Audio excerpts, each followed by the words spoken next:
Ya, assalamualaikum warahmatullahi wabarakatuh. Waalaikumsalam warahmatullahi wabarakatuh. Oke guys, tadi kita barusan sholat zuhur. Hostnya diambil alih sebentar nih berarti. Tetap mau ya. Iya ya, oke. Karena tadi habis break sholat zuhur sebentar ya. Ini kayaknya kalau di audio gitu ya. Oke, berarti masih lanjut nih ya. Masih ada Bang Prima juga di sini. Alhamdulillah masih bisa Alhamdulillah. membersamai. Oke, karena kan tadi kita udah cukup banyak nih ya Bang ya ngobrolin tentang pengalaman-pengalamannya Bang Prima baik itu waktu di SMA, di Iya, Semansa, terus juga pengalaman-pengalaman tentang penerbangan, iya. ya kan. Nah, sekarang apa namanya? Pengen juga nih nanya dan mungkin juga teman-teman yang lagi ngedengerin atau bakalan nonton versi videonya bakalan nanya juga gitu kan. Kira-kira apa sih yang perlu disiapin gitu untuk Oke, sampai nanti pada akhirnya jadi seorang pilot? Oke, dari Bang Prima gimana tuh? oke. Sebenarnya kalau diceritain itu panjang ya. Jadi kayak Wih. tahapan-tahapan penerbangan itu bisa dibilang komplit dari Hmm, semuanya itu diukur dari ujung rambut lah sampai ujung kaki lah itu pokoknya semua itu detail banget untuk pengukurannya. oke. Tapi yang bisa saya sharing di sini pada saat pengalaman saya itu 2013, ya 2013 termasuk juga pas itu untuk flying schoolnya. Hmm, Terus 2016 dari 15 sampai ke 16 itu yang bagian apa, untuk maskapainya itu ada oke. tahapan masing-masing. Hmm, Jadi pertama emang, jadi seorang pilot itu dituntut kalau dari fisik sebenarnya itu persepsi orang ya, maksudnya gini, oh, ada yang bilang harus tingginya sekian sekian iya sekian iya. gitu segala macam. Kenyataannya di lapangan masih menemukan pilot-pilot yang menurut saya untuk postur badan tidak seperti yang orang katakan. Misalnya Hmm, kayak harus 170 atau 165 buat laki-laki. iya, Toh di lapangan masih ada saya temukan beberapa yang di bawah dari itu. ya tidak sesuai dengan apa yang dikatakan orang-orang gitu kan. Oke. Emang menurut saya pribadi salah satu tahapan tes itu dibuat untuk menseleksi mereka di awal. Hmm, Ibaratnya gini, ketika kita masuk suatu tempat, katakanlah sekolah nih ya, ketika sekolah itu membebaskan semuanya bisa masuk, maka SDM yang dibutuhkan untuk menseleksi juga harus banyak kan. yep. Nah, kalau di SDM yang nggak mampu, otomatis dia harus buat gimana supaya seleksinya semakin sempit, Iya orang-orang itu diperketat ya. tersaring ya. Jadi adalah proses-proses. Nah, kalau yang saya bisa ceritakan, flying school itu eh, banyak banget flying school di Indonesia, terutama juga ada juga yang di luar. Banyak pilot-pilot kita atau teman-teman kita yang masih student, masih sekolah di luar negeri, Oke. dia emang orang Indonesia tapi dia ngambil sekolahnya di luar. Oh, Ada oke. beberapa timbangan dari mereka, mungkin dari harganya lebih Hmm, murah, atau mungkin mereka merasa di luar itu lebih men-challenge diri mereka, dalam artian kan berarti komunikasi harus bahasa Inggris. Kalau di Amerika banyak sih, Amerika sama Filipina ya, yang setahu saya ya. Amerika itu banyak banget karena mereka juga sekolah di sana banyak kan. hmm, Mereka men-challenge diri mereka supaya mungkin bisa lebih fasih bahasa Inggris atau segala macam. Tapi tetap ke Indonesia nanti harus endorse license-nya mereka. Jadi mereka oh, harus ujian lagi untuk Indonesianya. tetap harus ujian lagi Harus juga. Indonesia. Kalau misalnya dari kita ngomong dari jenjang gini ya, usia dulu. Hmm. Usia dulu seingat saya S1 di tempat saya itu 27 tahun maksimal usia Oh, untuk maksimal daftar 27 sekolah tahun. sekolah penerbangnya. Oke. Tapi ada sekolah lain yang usianya sampai 35. Nah, itu emang tergantung tiap sekolah masing-masing. Jadi teman-teman Oh, yang udah S1 jangan khawatir, yang ibaratnya punya cita-cita menjadi seorang pilot, dicoba aja dulu, ditanya-tanya mana kemungkinan yang bisa untuk usia yang mereka masuk. hmm, Ya silakan dicoba gitu, karena tadi saya bilang mungkin setiap tahun ada perubahan segala macam. Saya nggak tahu, saya nggak update untuk hal ke sana ya, karena iya saya iya. emang sudah lepas dari situ kan ya. Saya nggak, Hmm, maksudnya nggak bagian dalam sekolah lagi atau segala macam ya. hmm. Jadi teman-teman bisa yang mungkin S1 segala macam bisa langsung tanya. Flying school di Indonesia banyak banget. Yang lulusan SMA kalau di tempat saya dulu masih menerima IPS. Oh, masih terima Nah, jadi kan IPS. masih pertanyaan nih, harus IPA nggak sih gitu Ah, kan. iya Nah, benar-benar ada pertanyaan itu. dulu tempat saya masih IPS, di BIFA masih IPS masih Diva terima masih ya. bisa Nah, IPS. saya kurang tahu sekarang gimana, cuman ya balik lagi teman-teman mungkin bisa tanya persyaratannya apa, harus IPA atau IPS juga boleh gitu ya. Hmm, Karena tadi yang oke. saya bilang ini ilmu baru gitu kan. Selama dia hitung-hitungannya masih bisa dan saya bilang potensi dirinya bisa mengikuti, Hmm, ya dia nggak masalah gitu kan. Karena kita nggak belajar anatomi tubuh, kita nggak belajar hal-hal yang berbau dengan fisika dasar atau apa segala. Ya fisika ada sih kayak oke. hukum-hukum, Bernoulli segala macam Iya. gitu kan. Nanti itu ada tapi kayak singgungannya sedikit banget gitu. Itu dari jurusan ya, dari jurusan dan usia. Kemudian ada pasti ada tahapan ya, kalau kalau kita administrasi pasti jelas lah ya. Hmm. Administrasi itu SKCK apa segala macam itu jelas lah. Tiap sekolah saya bilang tadi punya penyaringan masing-masing. Apakah Iya. ini untuk memperketat atau ini untuk mereka sebagai apa ibaratnya ya usaha bisnisnya mereka aja gitu kan, karena mereka membutuhkan pemasukan juga kan. Takutnya kalau semakin ketat mereka menseleksi susah dapat masukan pemasukan kan. Akhirnya ada beberapa sekolah yang lebih merenggangkan batasan-batasan itu, tapi ada juga sekolah yang memperketat gitu. Kemudian akademik itu yang dasar lah, dasar psikotes. Saya nggak bisa sebutin urut karena saya udah lupa ya tahapannya, tapi yang jelas ada kesehatan. Dulu saya ingat banget waktu flying school itu kesehatan sampai 2 kali bahkan 3 kali, maksudnya yang terakhir itu buat benar-benar memastikan di dinas perhubungan udaranya. Jadi dulu adalah Kespra itu untuk segala macam. Nah saya tuh sebenarnya minus ketika SMA, cuman saya nggak tahu kalau saya minus. Itu yang membuat saya akhirnya memutuskan tidak pakai kacamata karena saya merasa diri saya masih nyaman, minusnya masih sedikit. Jadi masih, tapi pada saat itu udah sadar kalau ngeliat jauh agak rabun gitu. Rabun, ya. Dulu ketika ada pembukaan untuk yang negeri yang kita tahu STPI itu kan matanya harus sempurna lah segala macam. Jadi emang saya sengaja nggak kesana karena saya udah tahu ngapain saya maju berjuang kalau saya tahu udah saya akan gugur di sana. Maksudnya ada standarnya gitu kan. Iya, akhirnya saya ambil swasta. Nah untuk teman-teman yang matanya minus atau silinder, coba dikonsultasikan juga ke dokternya atau ke sekolahnya apakah bisa sebelum mereka daftar gitu loh. Karena bagi saya sekarang banyak pilot yang pilot pun nggak masalah pakai kacamata selama karena ini alat bantu kan sebenarnya. Kalau kita nggak pakai malah nggak bisa melihat kan, apalagi kalau malam segala macam. Jadi minus itu bukan suatu border, suatu batasan. Kita tetap bisa, tapi ya kita harus tahu juga, makanya kita mau daftar mana kita harus tahu persyaratannya. Jangan sampai kita tahu kita udah nggak lolos kita nekat maju, intinya kayak gitu. Jadi kesehatan itu dulu saya di mata karena minus, jadi ya mau nggak mau harus pakai kacamata. Terus fisik kita dites tentang keseimbangan badan segala macam. Jadi kayak tesnya kita tutup mata terus jalan sambil tutup mata. Kan kadang kita merasa kayak mau jatuh nggak gitu-gitu. Nah saya nggak tahu, kurang tahu itu di apanya, dilihat apanya. Yang jelas yang paling penting itu tentang buta warna. Kalau di penerbangan hampir semuanya tidak membolehkan buta warna. Bukan hampir semua ya, emang semuanya nggak boleh. Karena ketika mereka tes di dinas perhubungannya udah pasti fail. Karena ini berhubungan dengan sesuatu yang menjadi instrumen yang kita lihat nanti sehari-hari di penerbangan.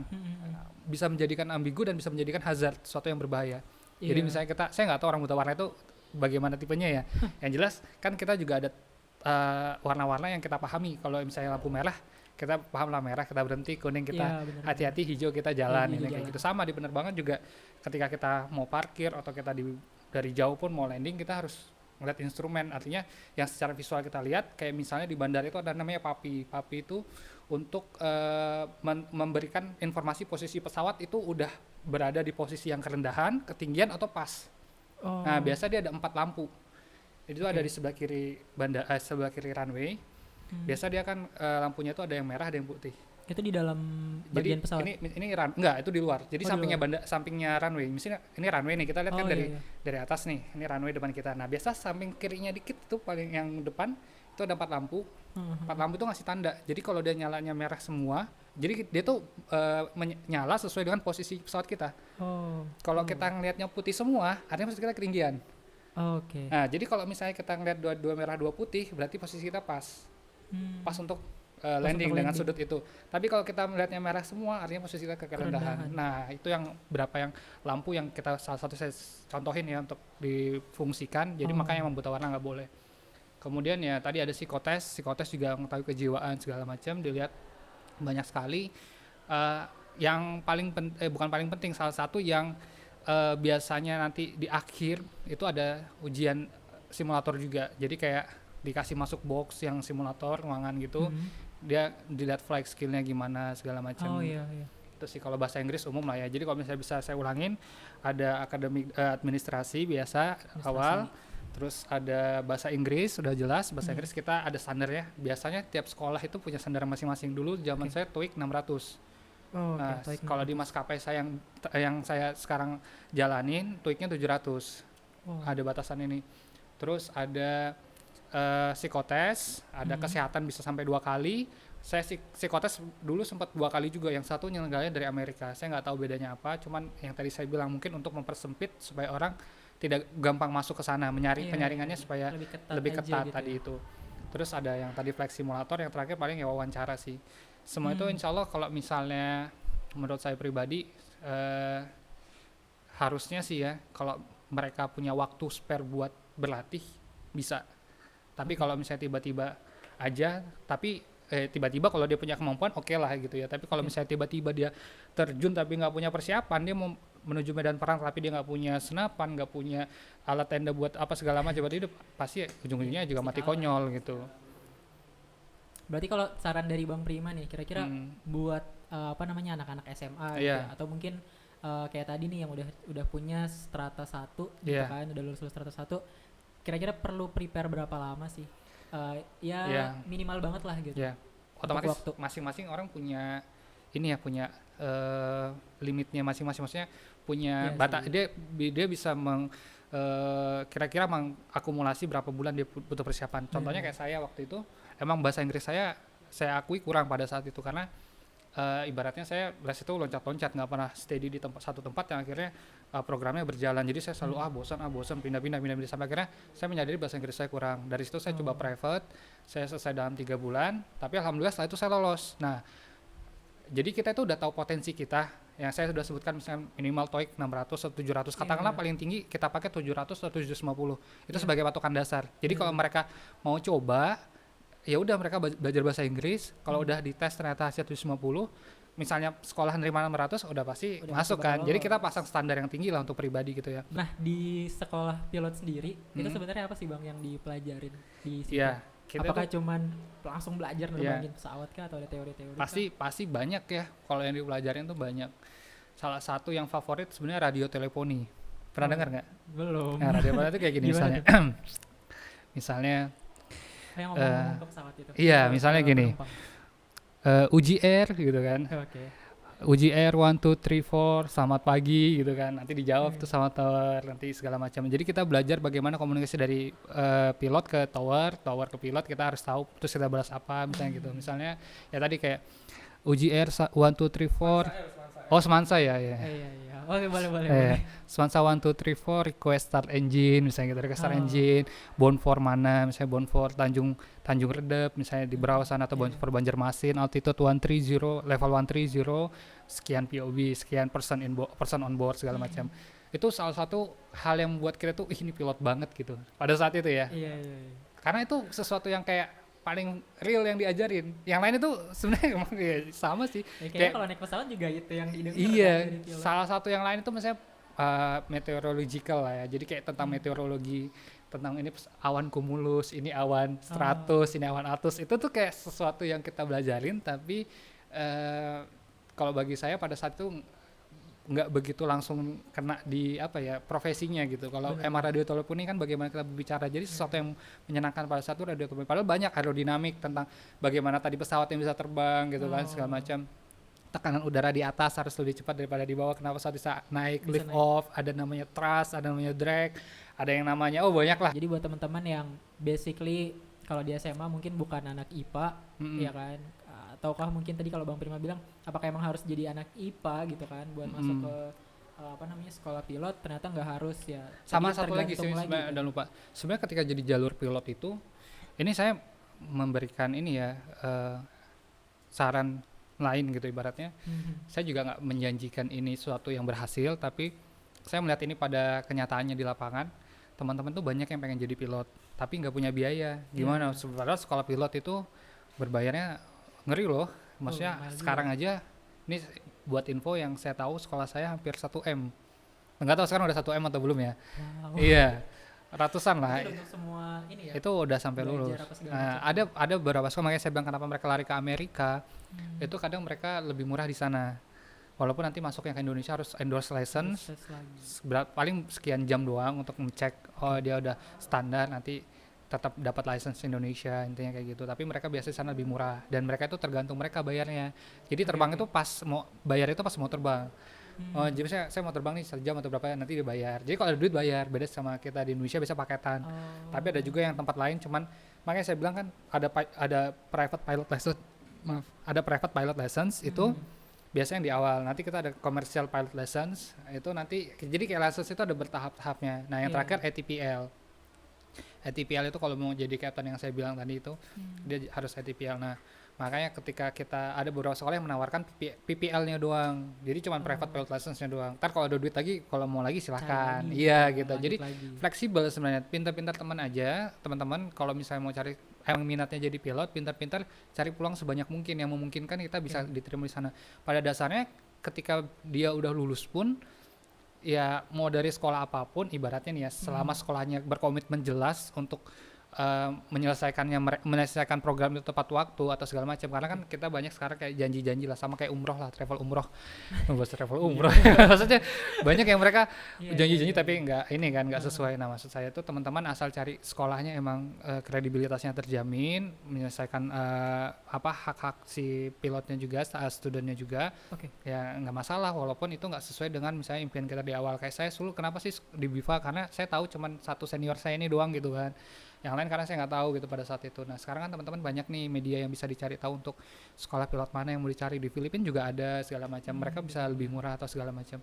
Dari situ teman-teman bisa ya menilai diri sendiri lah, kira-kira saya ini enggak, atau cari beasiswa. Saya kurang tahu kalau beasiswanya atau jalur lain yang saya bilang ini emang jalurnya nggak langsung pilot ya, cuman dan ini nggak selalu kesana untung-untungan gitu. Beberapa pilot komersil itu juga dulunya mantan pilot dari angkatan. Jadi mereka nyebrang dari Iya, angkatan ke sipil. Baru ke sipil. Karena mereka emang programnya waktu di angkatan yang jadi pilot di sana.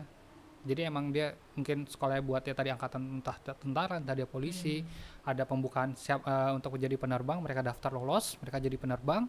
Ketika itu yang setahu saya ya, pengalaman yang sekarang saya temuin, beberapa dari mereka itu emang akhirnya pensiun dini dan jadi pilot komersil.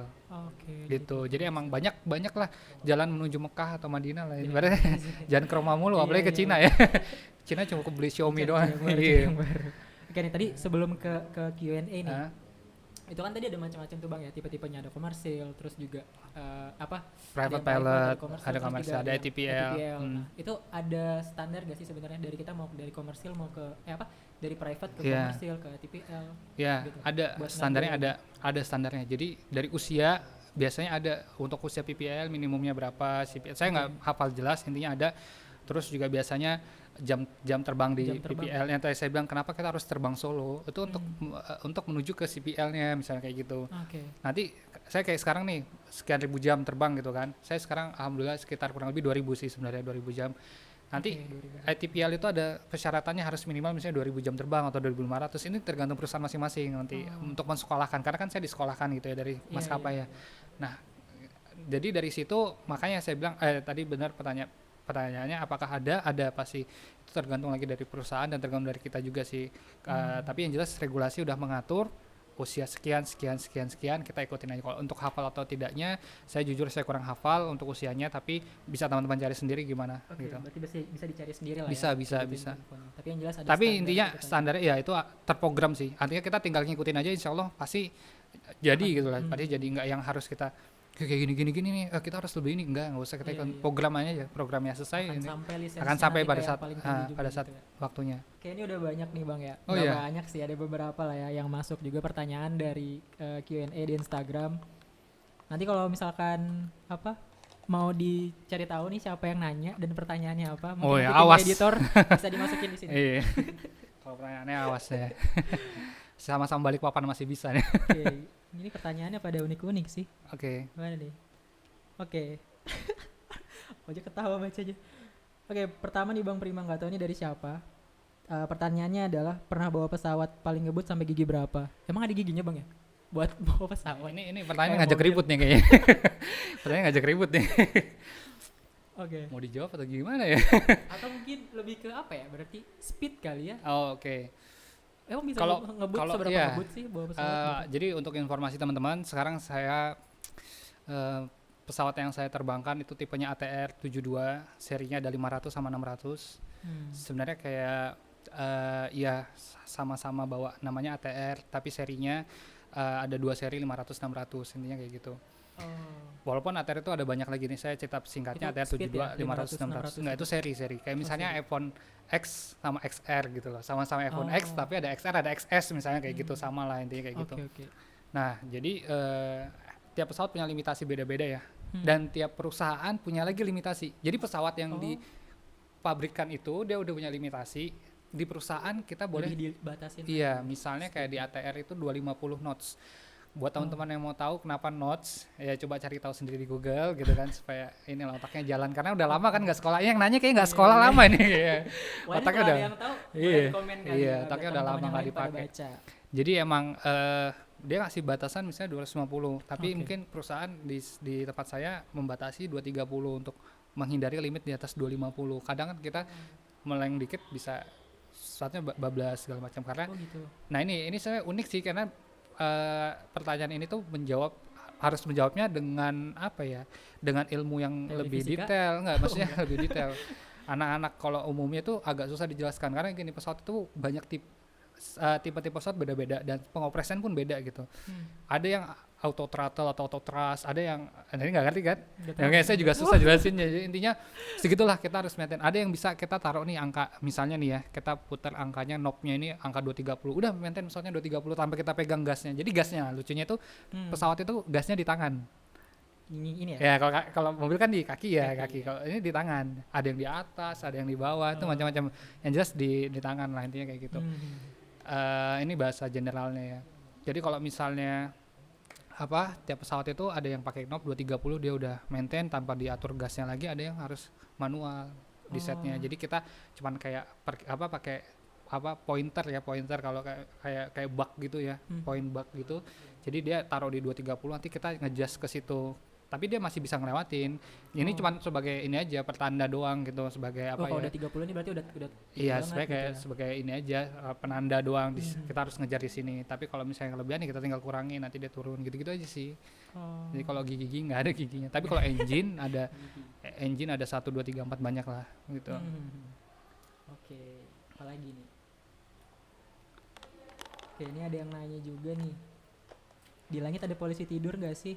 Buset, ini anak-anak semansa yang nanya kan? Oke. Nggak Ya polisi. berarti gak ada lah ya. Cuman saya cukup ini sih, kayak terbang di atas itu nggak ada istilah dalam bahasa Inggris, cuma saya lupa. Tapi intisarinya kayak gini.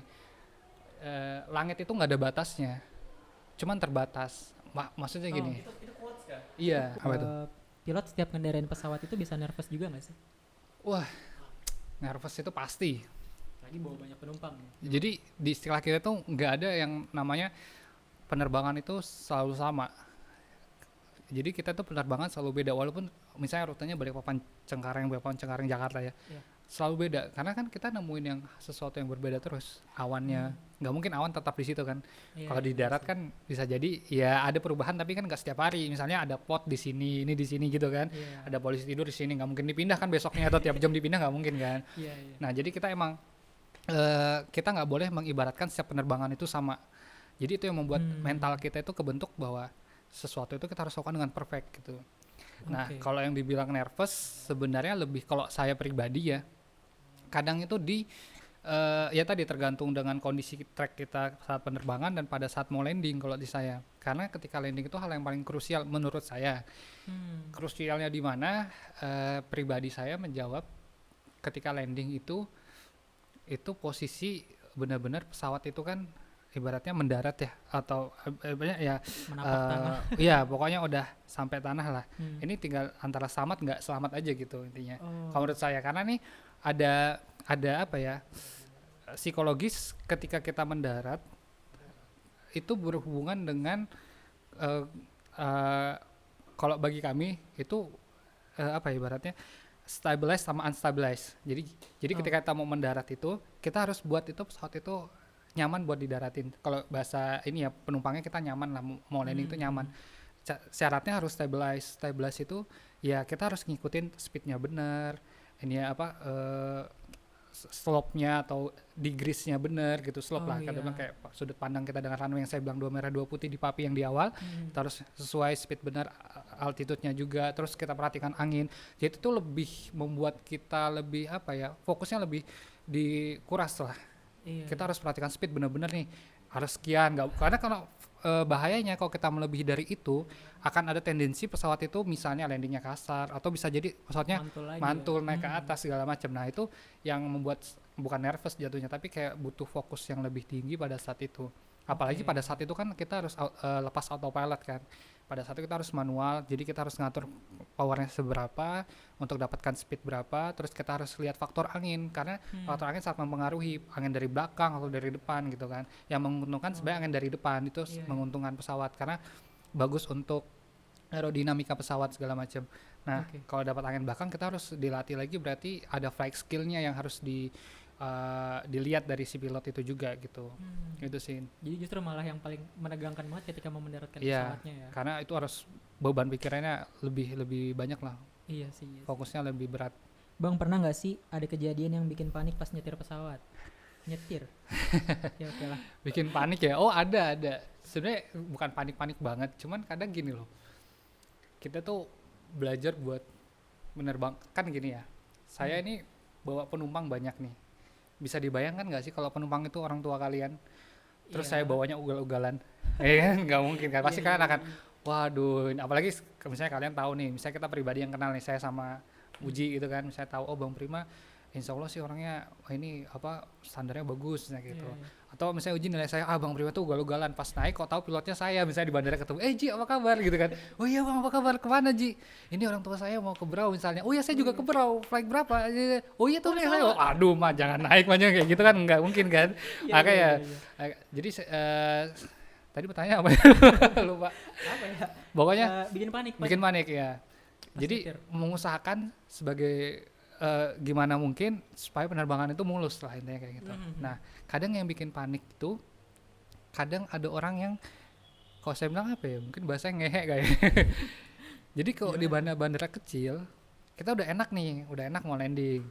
Mau landing itu udah fokusnya tinggal lihat runway, tinggal landing nih kan. Iya, iya. Tiba-tiba misalnya dikasih instruksi dari tower, misalnya Semansa Air 1, 2, 3, 4 making go around artinya kita harus naik lagi, harus mutar lagi karena nggak boleh landing due to misalnya vehicle on the runway. Jadi ada misalnya kendaraan, nah saya bilang misalnya di runway daerah-daerah itu biasa pagarnya itu bisa diterobos sama warga setempat, jadi ada yang kendaraan lah, ada orang nyebrang, kan nggak lucu kan, lagi enak-enak gitu kan, ketawa-ketawa gitu kan, saya ngopi-ngopi gitu kan, ya habis ending mau kemana nih, Cap, makan apa, misalnya kayak gitu kan, tiba-tiba, wih gue langsung, jadi akhirnya kayak, wah gara-gara itu doang gitu. Naik lagi. Berapa kali sih, tapi kalau orang ya itu sih, Tapi pernah punya pengalaman kayak gitu, Bang? pernah Oh. waktu itu kendaraan lewat, nah Wow. cuman pas mau take off juga pernah, tapi nggak terlalu panik sih, jadi ada kayak hewan melintas, nah itu juga bahaya juga sih sebenarnya, ya nggak begitu fatal tapi bisa juga jadi fatal kalau kita nggak mengantisipasi di awal gitu kan, kayak ada anjing suka masuk ke dalam bandara. Saya Dalam pernah, bandara. iya saya pernah waktu itu biawaknya gede gitu kan, saya pikirin biawak ke Komodo nih udah masuk balik papan gitu kan, oh nggak, biawak gede banget nih kan, nggak mungkin kita kalau take off aja takutnya kelindes, saya nggak tahu apa efeknya, nanti bisa pesawat jadi oleng atau apa, kayak kita kena batu kerikil aja gitu kan, tergantung, tapi kan berat banget pesawat ya, mungkin akan ini, tapi ya saya nggak tahu kedepannya, mungkin ada yang mau landing malah bahaya juga kan. Jadi akhirnya kita minta ke tower misalnya cancel departure karena ada hewan melintas atau apa segala macam, nanti mereka akan ini, biasa traffic akan di holding dulu, yang mau pakai runway akan di stop dulu, mereka akan bersihkan dulu, nyari ini udah selesai baru dikasih clearance lagi. Itu sih, tapi kalau yang lainnya panik ya cuaca sih ya, tapi cuaca hampir setiap hari sih ketemu, jadi kayak paniknya itu udah terlatih. Nah kalau paniknya nggak terlatih itu yang kondisi-kondisi tadi yang kita nggak siap, tiba-tiba wah suruh go around, kenapa nih, posisi lagi siap tiba-tiba disuruh sesuatu yang nggak, sebenarnya itu normal, sebenarnya itu normal, cuma sesuatu yang kita nggak expect. Tapi kan kalau misalnya cuaca kita udah expect kan, oh ini ada cuaca buruk depan nih, kita belok kanan kiri, ya paniknya tuh panik siap. Oh ini panik nggak siap itu sih.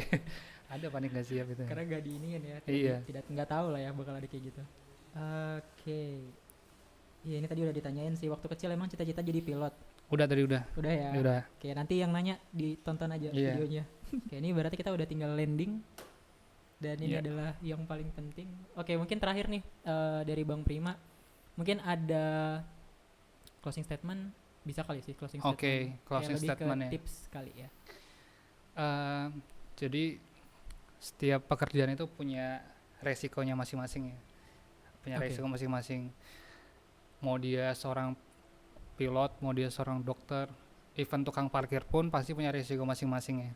Benar. Yang mau saya katakan sebenarnya teman-teman di sini yang mendengarkan baik yang nanti menonton, kadang kita itu terlena dengan melihat ya bagus sih kita melihat suka dukanya itu, sukanya menjadi seorang pilot itu apa gitu, tapi kita nggak memprepare untuk dukanya gitu loh. Saya nggak ingin membuat teman-teman di luar sana jadi down dengan misalnya saya memberitahu dukanya menjadi pilot seperti apa, atau teman-teman bisa carilah dukanya menjadi pilot seperti apa.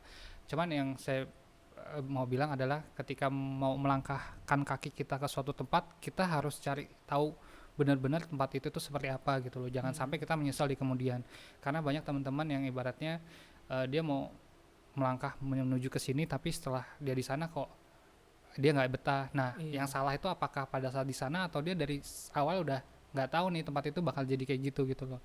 Nah, kalau saya pribadi suka duka selama menjadi pilot ya, sukanya banyak, dukanya pun banyak. Dukanya sangat banyak yang teman-teman nggak tahu.